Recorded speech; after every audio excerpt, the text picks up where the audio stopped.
All right, guys, the objective of this lesson is for me to document some handwritten notes to get a sample of your handwriting, and then to see how your brain takes those notes and transforms them into a short constructed response. So basically, remember that you're going to write a paragraph that describes a procedure. So this is a procedural writing. The procedure I'm going to teach you guys actually has nothing to do with English. It's just to see if you can take notes on a skill that I've taught college students in the past when I taught college classes. And some of my former college students have contacted me and said, hey, those skills that you taught us in class, I use them. So the skill I want to teach you guys is an old skill that I learned a long time ago in the military, but it now has been basically adopted by civilian search and rescue teams. So wilderness EMTs and wilderness first responders will use these items because, well, like in the military, Special Forces carries these splints. They're called SAM splints. SAM, like Sierra Alpha Mike, SAM splint. In the military, they're nice because they're lightweight and they can fulfill many different needs. So you put it in a backpack and it can help you out in all kinds of situations. So a SAM splint in the military is olive green or gray, so it's camouflage. But in civilian use, like in search and rescue, we'd use bright orange ones because they're just brighter. If you drop them on the ground, they aren't camouflage. They're easy to pick up and find. But basically what a SAM splint is a long strip of aluminum that's not so thick that you can't bend it, so you can bend it. And it's like one of those wrist slapping straps that you got like as a little kid in first grade when you'd slap it on your wrist and it would wrap up around your wrist. So it gets its strength from how you bend it. So SAM splints you can use to make splints for the cervical spine around your neck. You can splint the wrist, the hand, the lower arm, the elbow, all kinds of splints. And so what I'm going to teach you guys today is just a simple SAM splint of the wrist or a lower arm. But I'm going to show you guys how just use a SAM splint, and then I'm going to make the lesson a little bit faster using some trauma shears. These are a special set of scissors. They're only like SAM splints. I think you can get between $5 and $10 online, like on Amazon or something like that. Trauma shears you can get for $5. So like for $10, you get this little lightweight set of goodies that you can throw in. What I told the college students is get this and throw them, just get a SAM splint and trauma shears and throw them in the trunk of your car.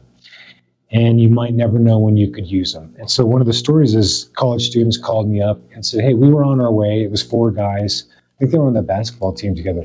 They're on their way to Las Vegas from southern Colorado. And in the middle of the daytime, in the middle of the highway, no other cars, I think it was in Utah, they find a car that is drifted off the highway. The driver had fallen asleep, drifted off the highway and rolled.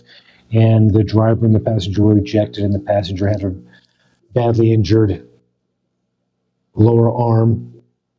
It was on her right arm. It popped out the window as they rolled. They're both lucky to be alive, but they talked about how they stopped bleeding with pressure. And then basically what they did is they made a bandage out of a T-shirt because nobody had a first aid bandage. They took a clean T-shirt, and basically, guys, you can take a T-shirt and make a 30-foot long, like 4-inch bandage wrap. So what you do is you cut a 4-inch strip. You start cutting a 4-inch strip on a T-shirt so that it starts basically spiraling up the torso. So you're going to cut a 4-inch cut straight into the T-shirt, and then you start spiraling up the T-shirt.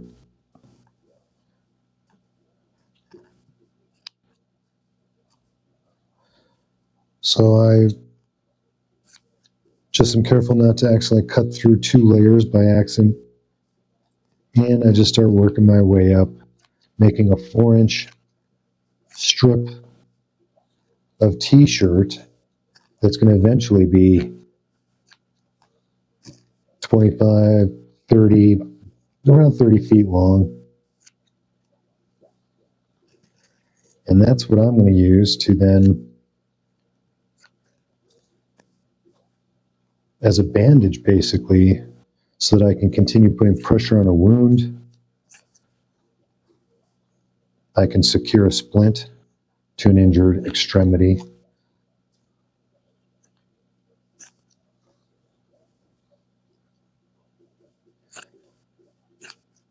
So in the field, guys, I've got to be honest, like most people, if they're backpacker or hunter, carry an extra set of clothes. So they have an extra t-shirt in their bag, in their backpack, or maybe even in the trunk of their car if that's the case. Honestly, in the field in the past, if I've needed a t-shirt, one time as a ranger at the dunes, I wanted a t-shirt, and a husband was just willing to take the t-shirt off his back, and then he put his jacket back on and just zipped up the jacket.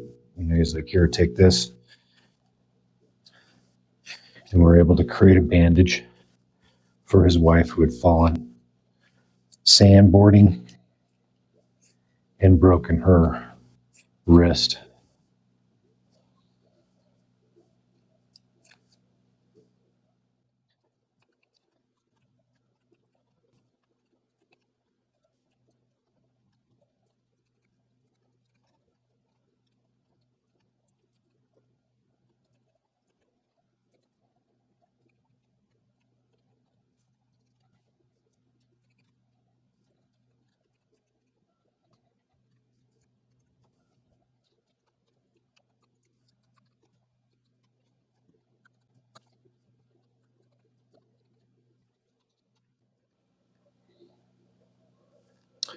All right, so there I have taken a t-shirt and cut it into one long continuous, approximately 3 to 4 inch, sometimes 5, 6 inch wide strip of cloth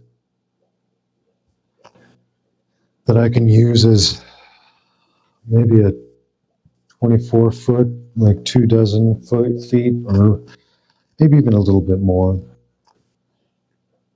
of cloth for a bandage.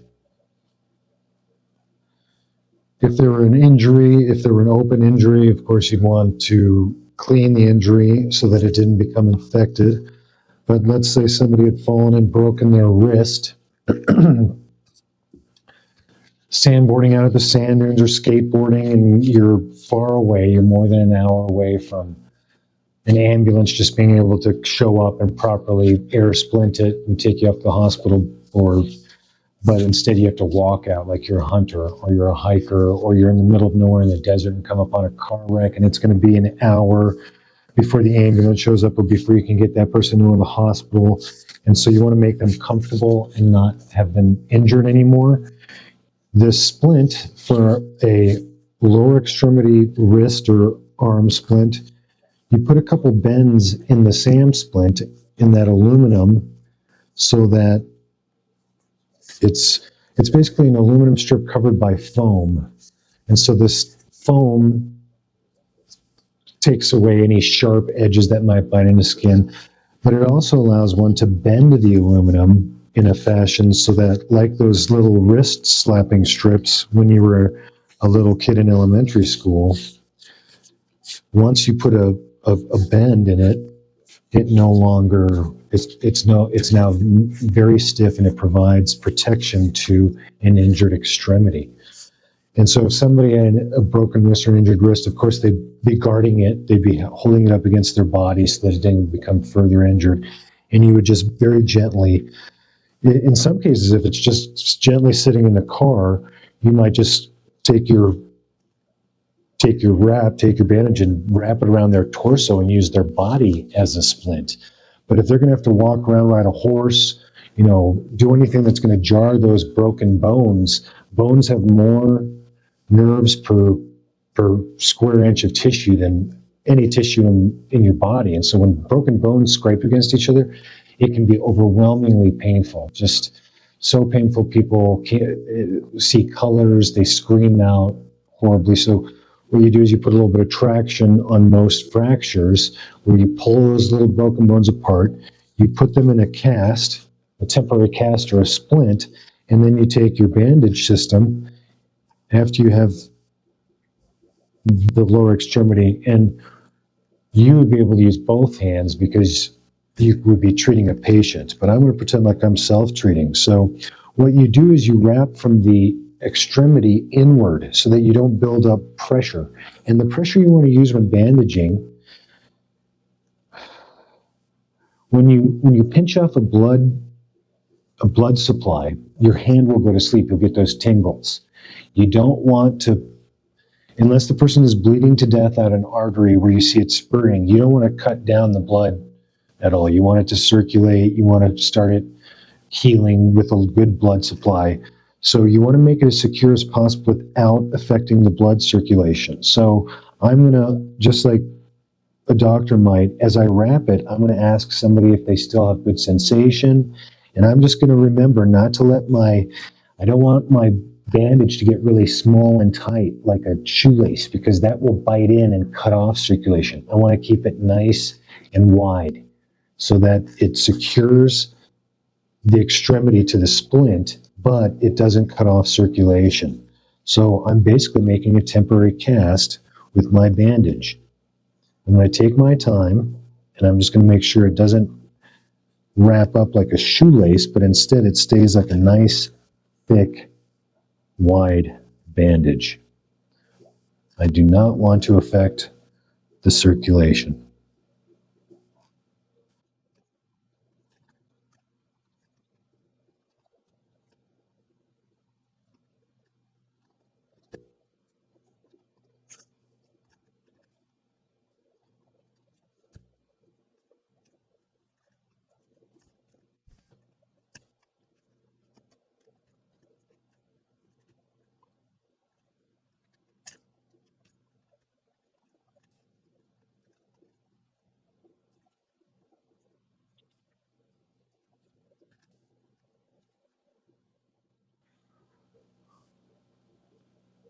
Voila.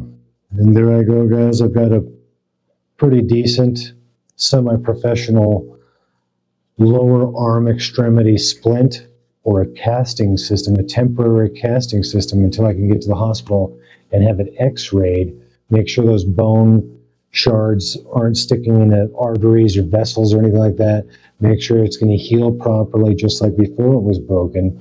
Then they put this basically system on it, but with plaster, so that the plaster protects the bones as they heal. What's nice about SAM splints is that they're aluminum, so x-rays go right through them. So you don't even have to take the splint off in the x-ray machine to be able to see the broken bone. So they can x-ray it, then they can take this off and prepare to cast it properly. So that's how you guys can make a real simple, very effective, but simple splint. And guys, if you watch YouTube, you can see how you can splint a number of different injuries: ankles, legs, the neck, even cervical spine, with the SAM splint. So, like I suggested and encouraged my college students, and former college students have contacted me and said, "Hey, thanks a lot. When you guys can, especially when you guys start driving, buy a SAM splint, pair of trauma shears, and put them in your trunk." If you're a hiker or a backpacker, guys, just buy a SAM splint and put it in your backpack, because you need to make a strip. You won't have a trauma shear, maybe. You know, I carry trauma shears in my backpack, but I'm a former EMT.